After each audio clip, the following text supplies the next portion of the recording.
Itu tulisannya Hizib Hirzul Jausan.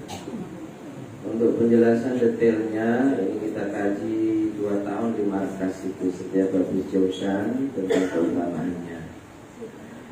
Kemudian buka halaman pertama itu foto beliau Yai Makhrosali, termasuk salah satu dari 3 tokoh Lirboyo. Beliau menantu pendiri Lirboyo, asli Cirebon, keturunan Sunan Gunung Jati. Hanya sambil Lirboyo itu kalau tawasul dianjurkan jangan meninggalkan Sunan Gunung Jati, sebab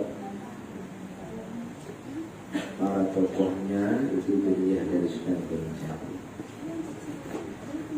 Kiai Makhrosali ini alim, alama, karomahnya luar biasa. Kalau sekarang di bungkus rokok itu ada tulisan merokok membunuhmu, bagi Kiai Makhrus merokok menghidupkanmu.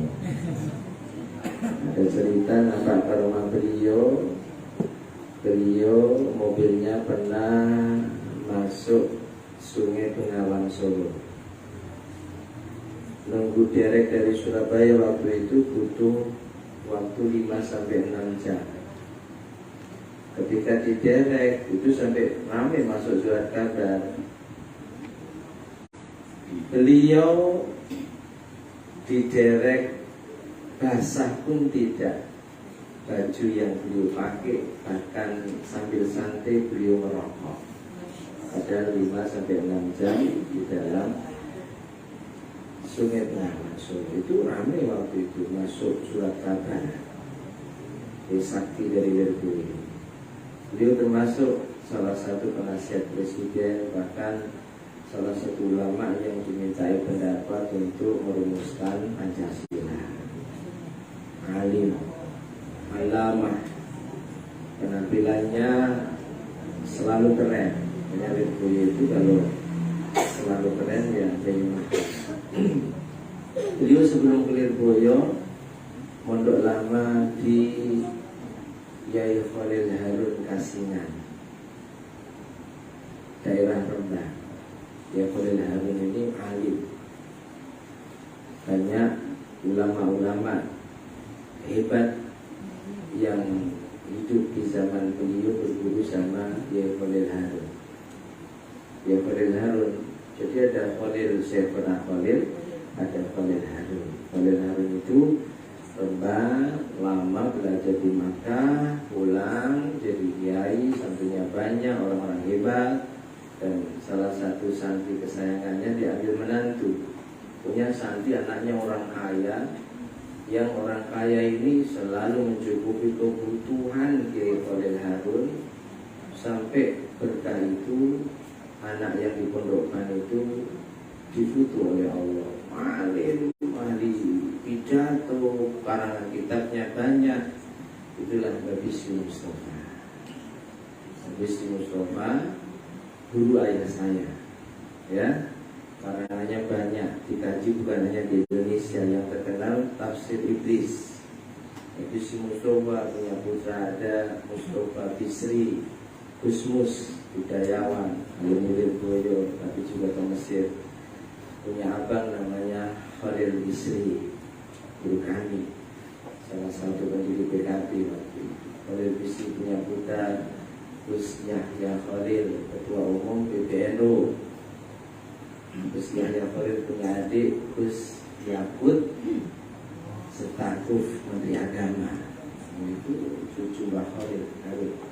Sudah Makhrus selama di Rembang sebelum ke Lirboyo. Dan pernah ada satu kejadian ketika santri itu Mbah Makhrus sudah nampak kesaktiannya. Ada orang-orang non-muslim yang buat wayang, tapi isi wayang itu melecehkan Islam. Itu yang maju ke Makhrus. Selama di Rembang beliau punya guru namanya Syekh Mustafa. Syekh Mustafa ini wali, ulama-ulama yang hidup di zamannya tabaruk dengan Syekh Mustafa. Syekh Mustafa ini lumpuh, tapi anehnya setiap Jumat 24 jam sembuh. Nah, Syekh Mahrus ini dapat ijazah Hirzul Jausan dari walinya Allah Syekh Mustafa Lasem saat mengijazahkan Hirzul Jausan ini di Masjid Jami' Lasem yang di depannya ada makomnya Syekh Abdul Rahman Mbah Sambu. Yang ada Gus Baha itu semua keturunan Mbah Sambu, ada Gus Dur, semuanya itu keturunannya sebelum naik sampai ke Sunan Gunung Jati lewatnya Syekh Abdul Rahman Mbah Sambu. Makomnya di depan Masjid Lasem. Itu sedikit tentang Ye Mahrus dan andalan zikir doa Ye Mahrus, serta beliau menganjurkan kepada santri-santri Lirboyo itu adalah Hizib Jausan. Ya, santri Lirboyo baru boleh ikut ijazahan Hizib Jausan kalau sudah tamat sanawi. Zaman saya, zaman sekarang pondok hidup itu tamat aliyah. Karena tamat sanawi zaman saya itu hadis Riyadhus Shalihin selesai, fikih Fathul Mu'in selesai, kemudian Balaghah Jawahirul Maknun selesai, kemudian Ummul Barohin Tauhid selesai.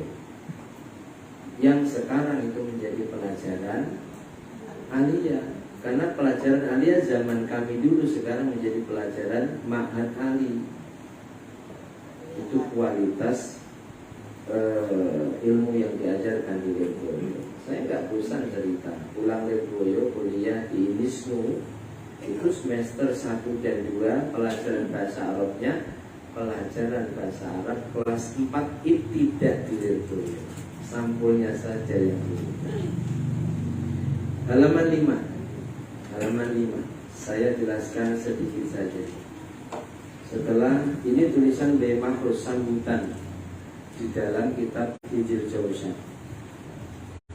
Ye Mahrus punya banyak putra dan putri. Di antara putrinya bernama Ibu Nyai Umi Kulsum. Itu wanita hebat, pendobrak Lirboyo dulu. Santrinya khusus laki-laki. Ada santri perempuan itu zaman Ibu Nyai Umi Kulsum yang nikah dengan Romo Yai Muhammad Anwar Mansur.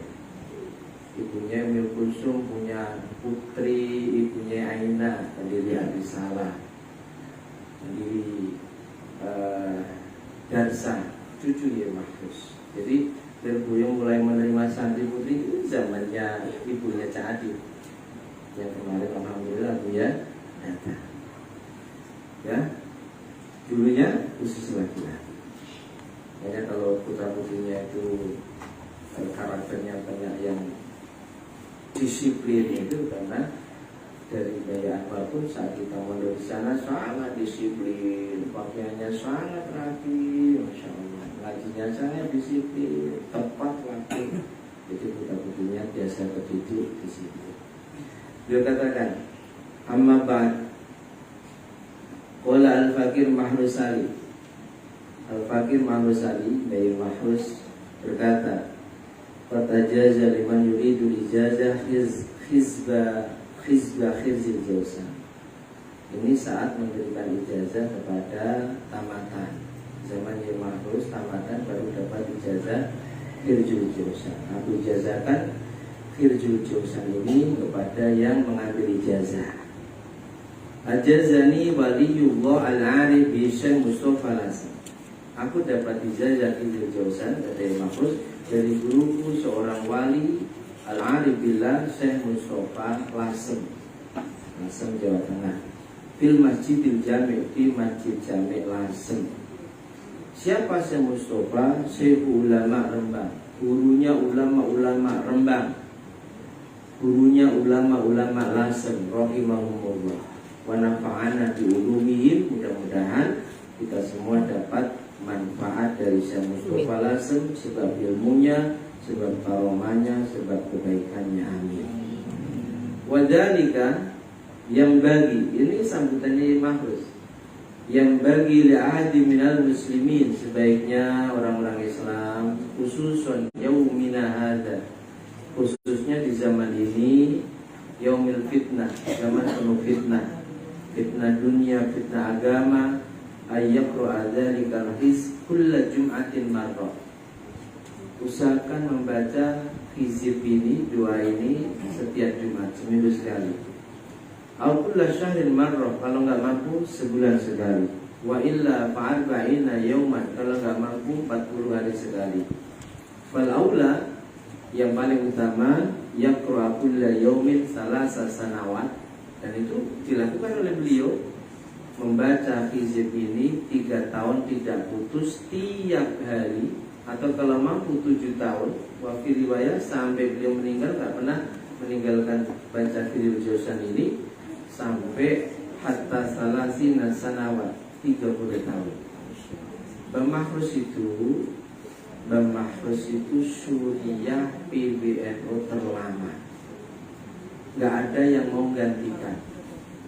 Sebab setiap ada Rois Suriah PBNU Jawa Timur, nggak ada yang umurnya panjang. Bang Mahrus 30 tahun menjadi Rois Suriah PBNU. Sebab sebelum Bang Mahrus, kalau ada kiai besar diangkat jadi Rois Suriah PBNU, pasti cepat meninggal. Tapi Bang Mahrus 30 tahun jadi Rois Suriah PBNU Jawa Timur. Alim, orator, selalu dekat dengan presiden, banyak tamunya pejabat-pejabat. Jadi beliau menganjurkan, tentunya bagi yang sudah mendapatkan ijazah, kalau bisa setiap hari bagus, jalankan sampai 3 tahun. Kita dulu habis nerima ijazah 3 tahun kita jalani. Minimal habis nerima ijazah pertama saya terima dari Abuya Romoye Muhammad Anwar Mansur. Saya malam ini berani menjazahkan karena sudah dapat restu dari beliau. Kalau tidak, saya nggak berani. Sebenarnya kemarin kita sudah bincang-bincang sama Pak Haji Nabi, mau menghadirkan kalau Yai saat ini nggak bisa menjazahkan karena kondisi beliau sudah sepuh. Kita hadirkan Yai Kafah dari Ani. Tapi ternyata beliau jauh. Kalau sudah lebih 3 tahun dari kamu terima ijazah dari saya, apalagi ditambah ijazah dari Buya Masa Ibu yang lain, silahkan. Itu disampaikan saat kita di Badariah lain. Nah, biar ini. Jadi Jausan ini kalau Yai Anwar yang saya menerima ijazah itu, kalau belum dapat ijazah hanya boleh dibaca bareng-bareng. Tapi kalau sudah dapat ijazah boleh, semisal kita punya waktu kosong, kita berhajat pada Allah, kita baca akhir Jausan berwasilah minta hajat kita, sudah boleh. Itu tujuannya. Dan ini kan mau Ramadan, mudah-mudahan bisa diamalkan. Kalau yang terbaik, ya memang setelah ijazah 40 hari jangan putus. Itu sebagai istilahnya pengikat. Tapi andai nggak mampu, yang penting sudah dapat ijazah, kita boleh ngamalkan sendiri-sendiri. Baya Anwar itu beberapa kali kita mendengar langsung setiap misi acara Himasan dimanapun selalu berpesan, kalau ada majelis Jausan, datang, anakmu ajak, datang dan dudukmu di majelis Jausan, itu sudah ada keberkahan. Jadi hizib Jausan ini termasuk amalia guru-guru kami, dan yang membawa pertama kali ke beliau itu oleh Mahrus Sari. Makanya foto beliau ada di sini, gitu ya. Kemudian kita buka dalam beberapa kalimat itu ada yang salah harokat, tak mungkin malam ini kita betulkan. Nanti malam Jumat pertama kita Jausanan, pimpinan kita selama Ramadan, kita malam Jumat Jausanan di markas ya. Nanti di malam Jumat pertama nanti kita akan berhenti. Makanya misalkan hadir sambil bawa pulpen, nanti ini harokatnya benar ini, Al-Fatihah berubah. Kalau malam ini nggak mungkin, karena ada isi baca juga. Ya, jadi malam Jumat pertama nanti di markas hadir jam 9:30 kita mulai. Nanti kita koreksi. Karena kalau yang nggak paham nahu dibaca apa adanya, padahal itu harokatnya banyak yang salah. Bukan banyak, tapi ada. Nanti kita koreksi saat di malam Jumat. Nanti malam ini jajan dan tambahan keterangan. Jadi hirzul jausan